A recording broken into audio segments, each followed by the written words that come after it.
and start off by saying thank you so much for coming out and joining us today. I hope all of you, wherever you are, you're staying cool and staying away from the heat that we're experiencing today. To start this off, my name is Naomi Stokes, and I am the Project Support Assistant at Work in Culture. For those joining today who are not familiar with us, Work in Culture is a non-profit art service organization focused on supporting the career development of artists and people who work in the arts.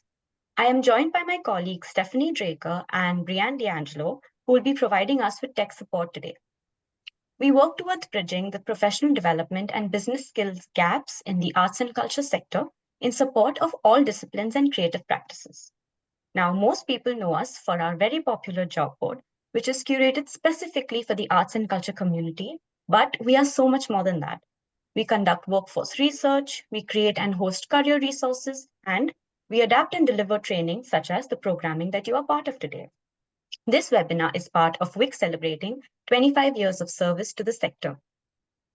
Even though we are mandated to serve Ontario, through the change in digital space, we are so grateful that we get to do this work throughout Canada and beyond, giving us the opportunity to work with people from a variety of places and communities. However, most of our team and our office space are in Toronto. I would like to acknowledge that I am speaking to you from the historic territory of the Huron-Wendat. We acknowledge that Toronto is under Treaty 13, which is the traditional territory of many nations, including the Mississaugas of the Credit, the Anishinaabe, the Chippewa, the Haudenosaunee, and the Wendat peoples, and is now home to many diverse First Nations, Inuit, and Métis peoples. This territory is covered by the Dish with One Spoon Wampum Belt Covenant, an agreement between the Haudenosaunee, the Ojibwe, and allied nations to peaceably share and care for the lands and resources around the Great Lakes. A few housekeeping notes before we start. We will be recording the first part of this webinar and will be sending it out to those who registered. The question and answer section of this webinar will not be recorded to create a safe space for those who wish to speak during this section. If at any point throughout the webinar, you have a thought or a question that pops up, please feel free to use the transcript service, which is also turned on currently and can be found on the top left corner of the screen, if you wish to follow along. If you wish to receive a transcript of the questions asked, you can email us and we would be happy to send it across to you. If you are looking to gain a better understanding of the sector, please do check out Work in Culture's Working in the Arts, Resources and Pathways for Newcomers program page. There are panel discussion, videos, blogs, and other resources to help you get better acquainted with the arts and culture sector. You can also sign up for the Working in the Arts newsletter that highlights various resources and opportunities for newcomers. You can find the link to the page and the e-news sign up in the chat. Your feedback and thoughts help us make our programming better, so please do lend us your thoughts. The survey link will also be added to the chat. Without further ado, I am excited to introduce your facilitator for this afternoon. We are honored to have April Britski, the National Executive Director of Canadian Artist Representation, Le Front des Artistes Canadiens, CARFAC. CARFAC is the national voice for Canada's visual artists. As the national membership organization, they work to improve artists' financial and legal rights. They do this through advocacy, research, and public education. April Britski has worked and volunteered as an arts administrator since 1998 and joined the staff of CARFAC in 2005. She is a co-founder of Artists Legal Services Ottawa and the Visual Arts Alliance, and she has served on several boards of cultural policy and artist-run organizations. April's primary responsibility at CARFAC is the development and implementation of organizations' policies and strategies related to artists' legal and economic rights. She is actively involved in research, development, and coordination of advocacy efforts, including CARFAC's Artists Resale Right campaign.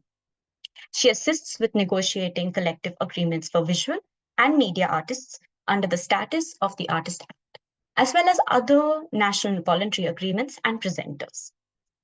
We're so glad to have you here today, April. Over to you. Great, thanks, Naomi. Hi, everyone. So I'm April Britski. I'm the National Executive Director of CARFAC. CARFAC is a national association for visual artists, and we advocate for artists' rights and help artists negotiate better payment for their work. I'm pleased to join you today from the West Coast, where I live and work on the unceded territories of the Central and Coast Salish peoples, including the Squamish, Musqueam, Tsleil-Waututh, and Coquitlam nations. CARFAC's work takes place from coast to coast to coast, and we work to improve artists' working conditions across this beautiful land. So today's presentation is about the CARFAC RAV minimum recommended fee schedule. Now, RAV is also an artist association that is based in Quebec, and so we work together jointly on many national advocacy initiatives, and the fee schedule, of course, is one of the main ones. So for this presentation, I'm going to provide a sort of a brief overview of what the fee schedule is and how it works, and then we'll get to your questions. So the CARFAC RAV fee schedule provides guidelines on what visual and media artists should be paid for their copyright and professional services. And it really is designed by and for visual and media artists. We don't recommend rates for other types of artists, but I do understand that other creators groups do sometimes refer to our fee schedule. So if you're not a visual artist or work in the visual arts, then you're more than welcome to hopefully take some inspiration from it. Now, the fee schedule doesn't include anything and everything that an artist may be paid for, but it does cover a lot, and it is a living document, meaning that we often change or add things according to feedback and current practice in the field, and it is available at carfacrav.ca.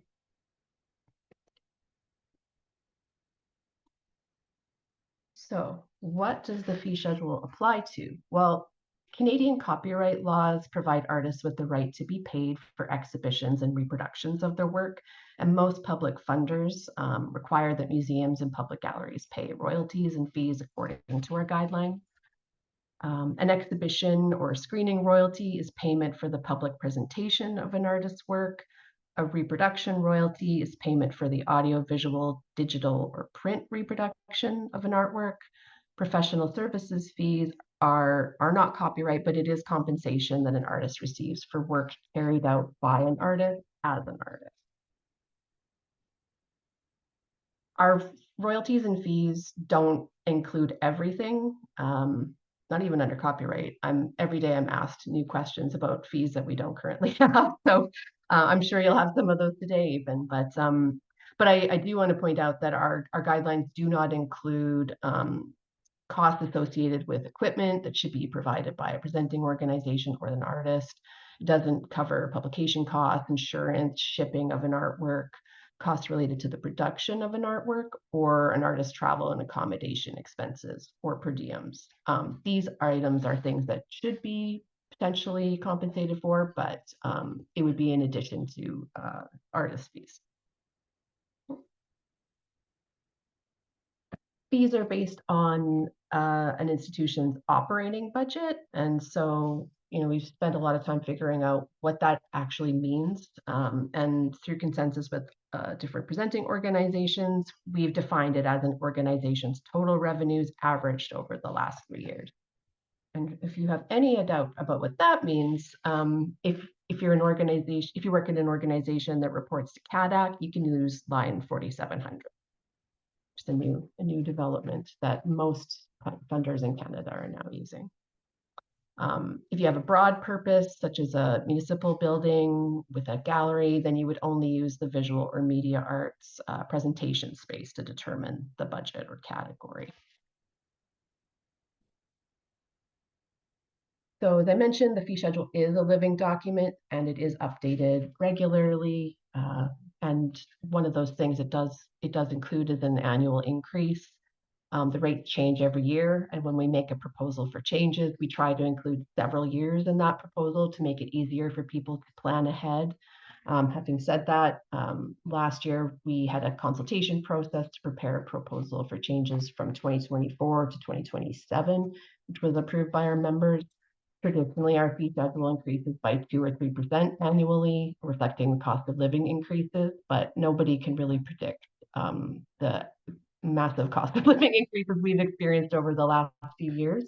So it did jump up quite a bit for this year, and we expect that that may continue over the next few years. So we bumped up the rates up to 2027 accordingly.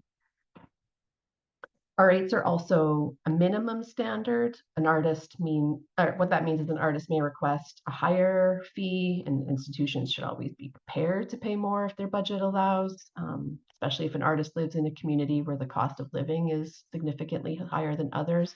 We know that can be challenging to do, but the fee schedule has always been described as a recommended minimum.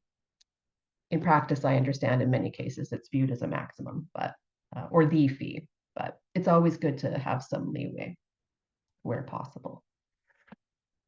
So the basis of our exhibition royalties is the solo exhibition.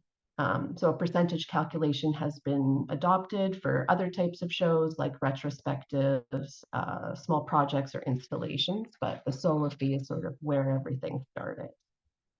Exhibition royalties are payments for the public presentation of an artist's work up to 3 months. And then after 3 months, we have formulas for calculating higher fee. So what does that look like? Oh, I'm not there yet. And a solo exhibition, for the purposes of defining what that might be, it would include, a major body of work, a major standalone work, or a major standalone performance.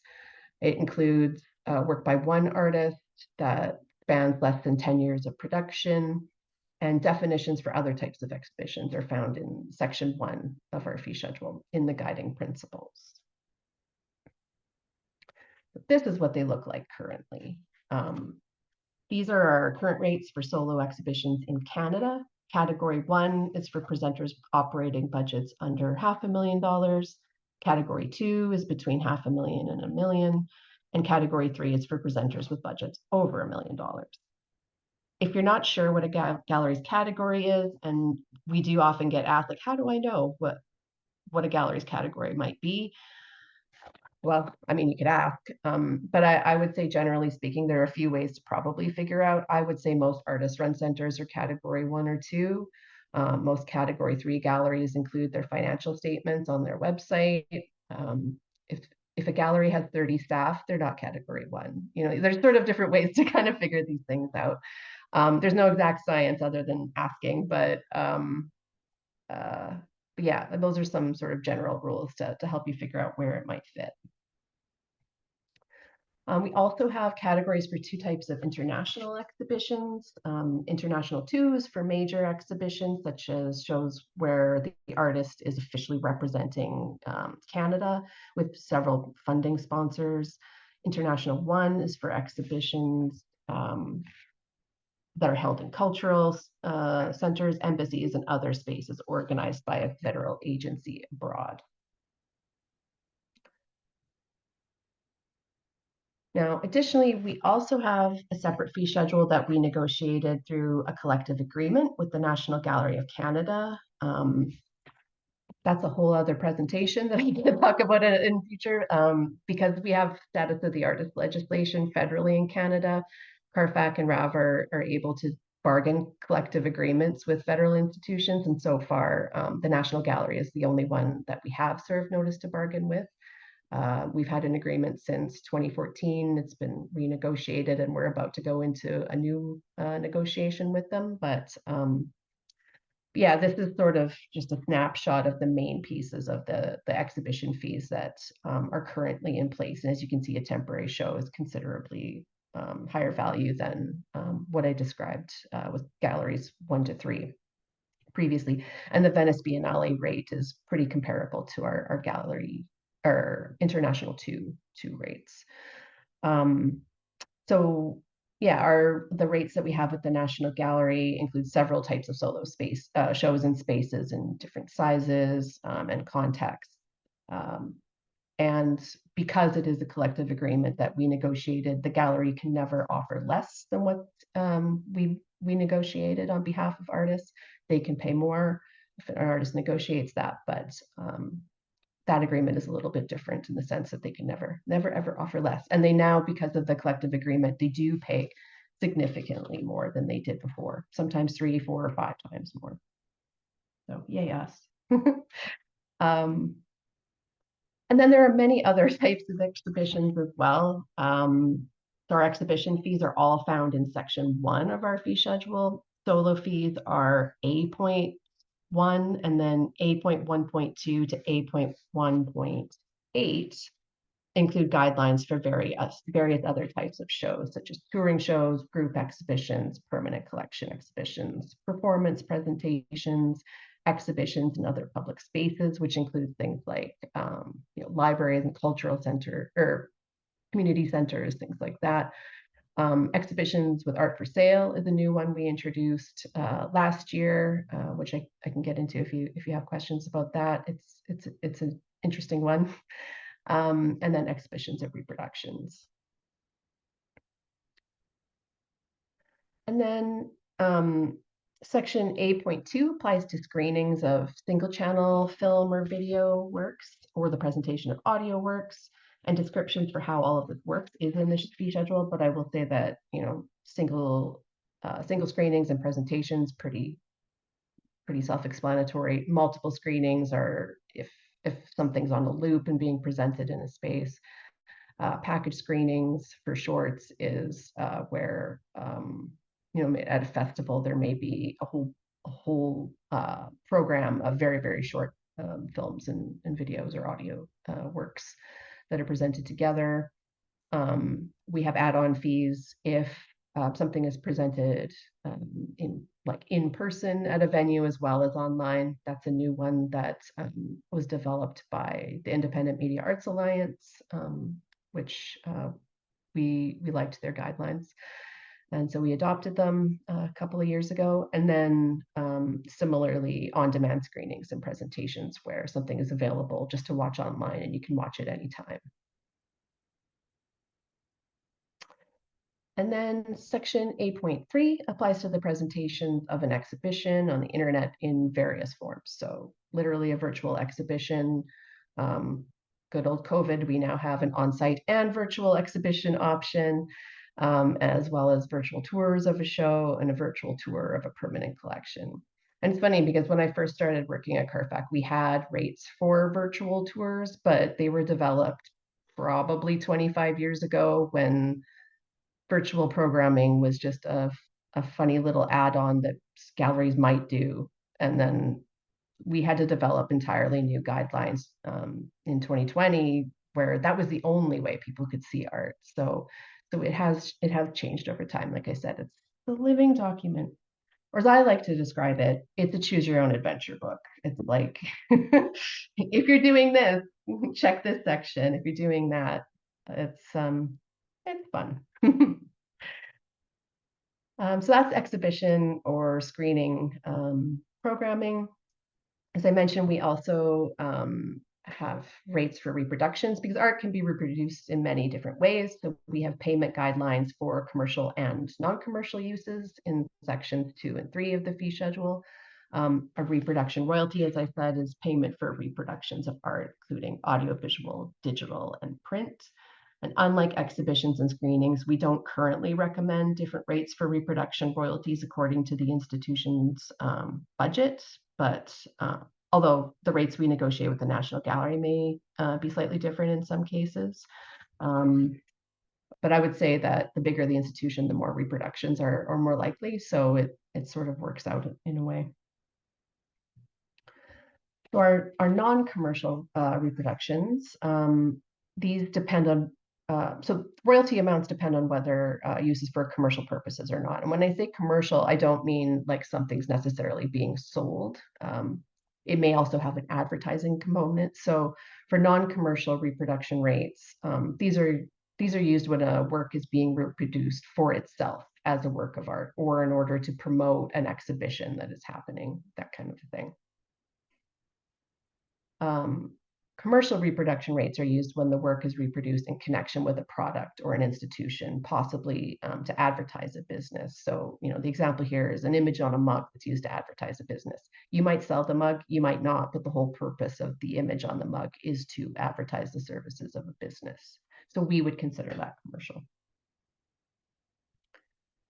And then we have professional services recommendations in section 4. And so honorariums are really for an artist's time and labor only.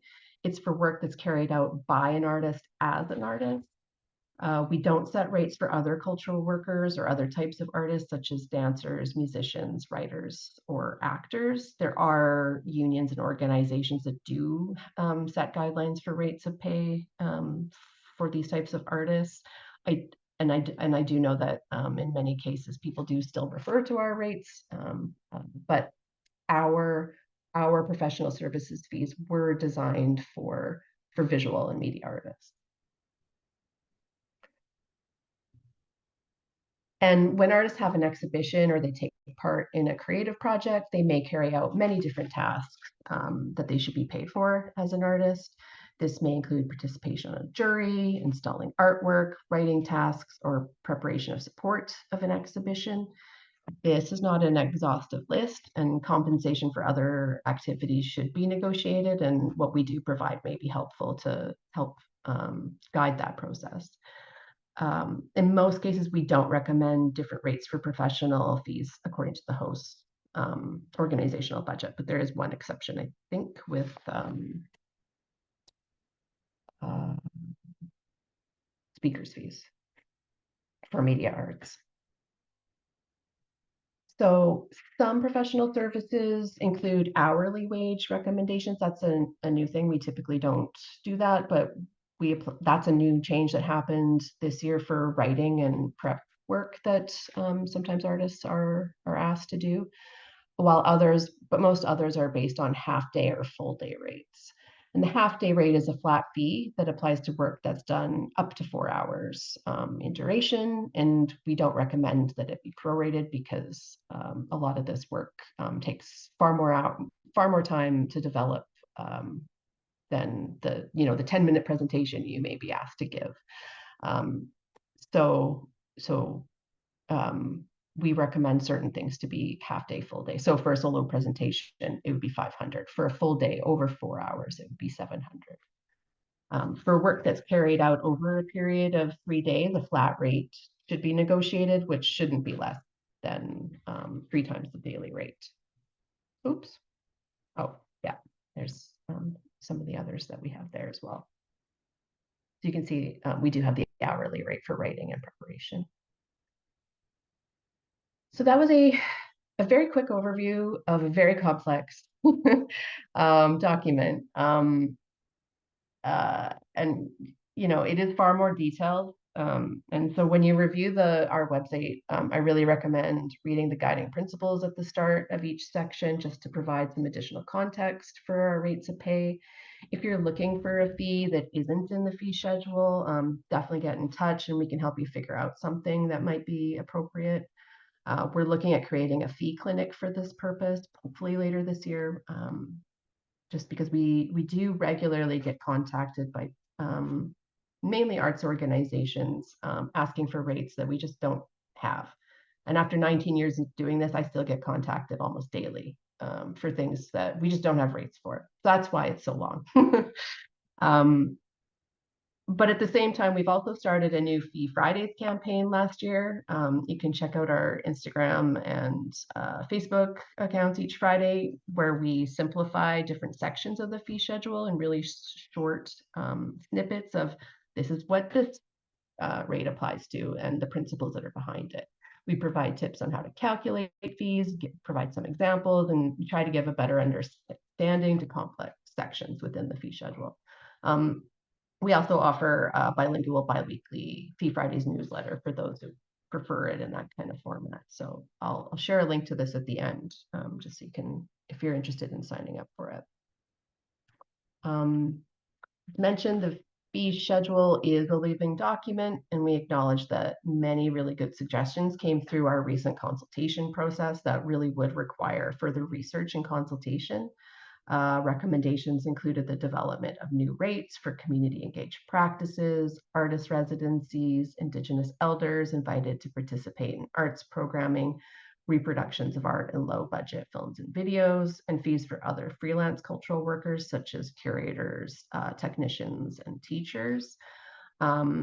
We will probably explore options for our potential role in some of this work and contact stakeholder organizations with subject matter experts who may be better suited to do this work, either independently or in partnership with us. We're currently engaged in a consultation process regarding payment standards and contract forms for public art projects. This will include the development of sample calls for proposals, contract templates, as well as artist fees for proposal development, jury participation, production, coordinating projects, and so on. So if you are involved in public art as an artist or commissioner, we are hoping to be able to share our proposal towards the end of summer, early fall, and we'll also be offering a webinar specifically about this, probably in early September. And then in addition to the development of new rates and the adjustment of our current guidelines, several related recommendations that came out of our consultation last year included the development of a reporting mechanism for artists to let us know about unethical practices in our sector as it relates to the payment of artist fees. Anybody can tell us about this at any time, but I don't often hear about it unless I'm actually in these kinds of presentations or literally in a meeting with an artist or in a gallery. So we want to make it as easy as possible to know like where the problems are. That's actually what led to the development of the new rates for art where the work is for sale, as we heard enough complaints about it. So we decided to do something about it. We're also thinking about the preparation of fair trade style logo and or statement of solidarity that organizations could use to share your policies on the payment of artist fees. We definitely want to be involved in more engagement and education and advocacy. So doing regular presentations like this, I've done probably about 8 of these in the last year, and really happy to do more. And then, as I mentioned, the creation of a consultation clinic in which organizations could access one-on-one advice to establish new rates for projects if they don't currently exist. So yeah, that's the fee schedule in a nutshell. That is where you can find it on carfacrav.ca. Also going to share, this is where you can find links to view the videos from Fee Friday or sign up for the newsletter. But yeah, ready to take your questions. Well, thank you so much, April, for bringing that to us and actually going through that. Definitely helped me. I know there have been times when I've looked at the schedule and gone like, what? So yeah, I mean, that, I wasn't born knowing this either, so it's very complicated. Like I said, it's like a choose your own adventure book. It's like literally when somebody asks me for a rate we don't have, I can't come up with that on the spot. If it's relatively easy, what I typically do is I look at the fee schedule and try to find the closest thing. Sometimes there's 1, 2, or 3 things that are relatively close, but not an exact fit. And so we sort of look at what's in there. Does it make sense? Or are they actually similar to each other? And if so, at that point, we just use our common sense and try to work with the presenter to figure out something that makes sense. If it's something that is totally unlike anything we've ever had, like the public art consultation, then we have to do much more in-depth research. no, that totally makes sense. And so thank you so much for bringing this to us. I'm now going to ask Brianne to stop recording so that we can transition into the question and answer section. And I see we have some questions coming in, which